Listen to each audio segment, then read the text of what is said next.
Hey everyone, it's Lauren, and today we are talking about The Forgetting by Sharon Cameron.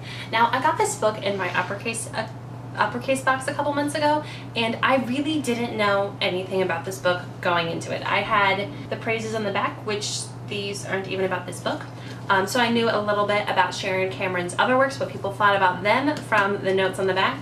And I had all the information on the inside flap about the book, which is basically the book summary, which sounded fascinating because The Forgetting is a story about a girl named Nadia who lives in the city of Canaan, and they live inside this walled city, and they all have books attached to their belts. Now, these books are very important to this society because every 12 years they forget everything.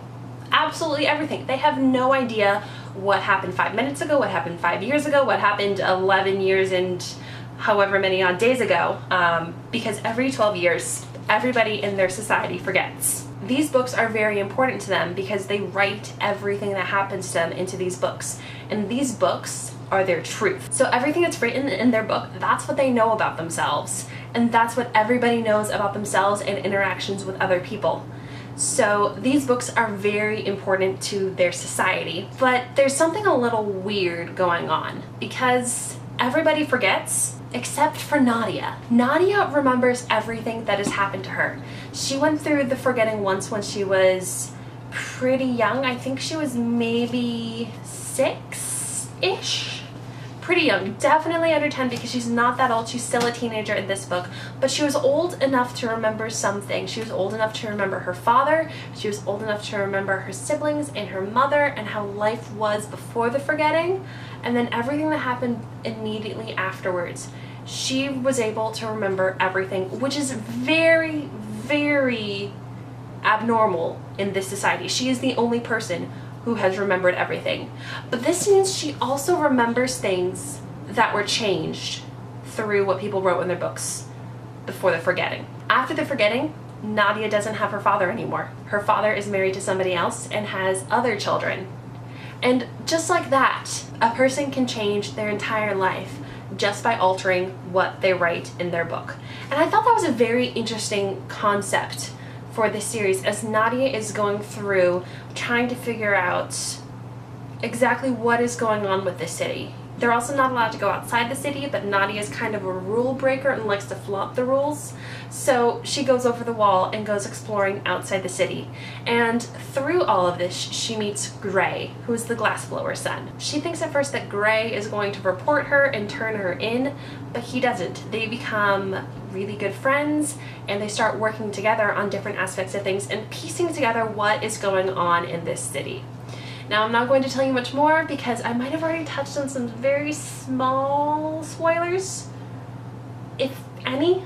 I don't know if any of those were technically spoilers, but you'll have to read the book to find out what else happens. Just know that Nadia and Gray together go on this adventure throughout the city and outside the city to figure out what is going on in Canaan, why everything is happening, who's behind all of this, is somebody controlling the forgetting, how do they know that the forgettings were originally going to happen, and what the city is like.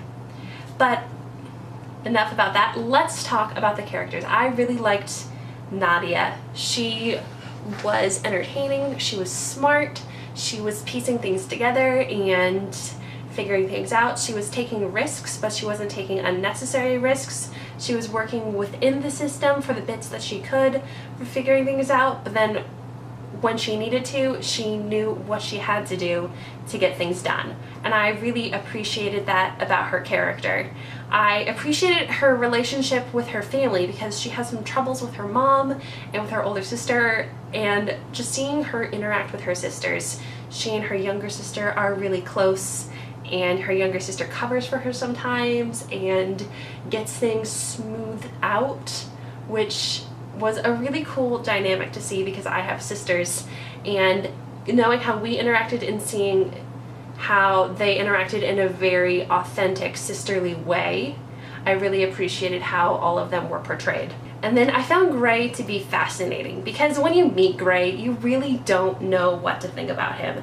And I'm not going to tell you what to think about him so you can go through and put the pieces together and see where everything is going, but I really liked how Sharon revealed bits and pieces of his character throughout and showed his motivations and showed why he was doing the things he was doing and why he was doing them in the exact way that he was doing them, and then where his thought processes started to change in some aspects. I'm not going to tell you which, but how he grew as a person throughout the book. And I just really like this book, guys. So they come up against some challenges, they come up against some struggles, and everything, it doesn't necessarily always end up happy in books, but this was a pretty happy book. I was satisfied with how it ended and with how everything was brought to a close and how everything was resolved.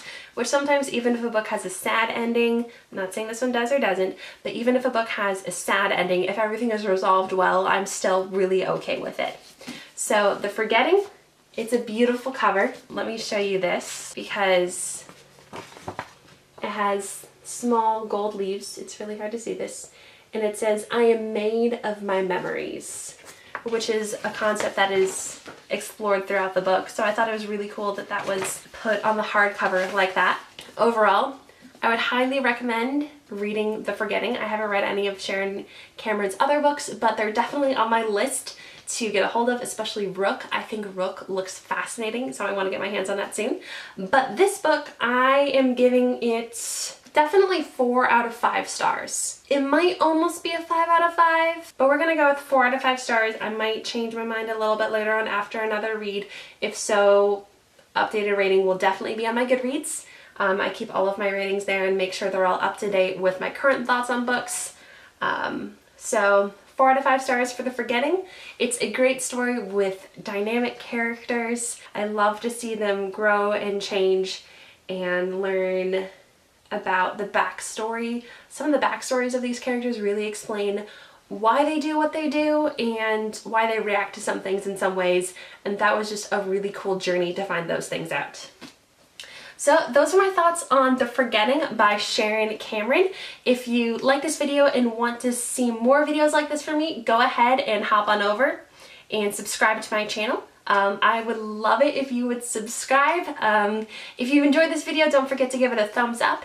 If you have any questions or book suggestions, leave them in the comments below. Also, let me know, have you read The Forgetting? If so, what did you think of it? If you haven't read it, do you think you're gonna read it? Does it sound like something you'd be into? Go ahead and let me know that down below as well. Until next time.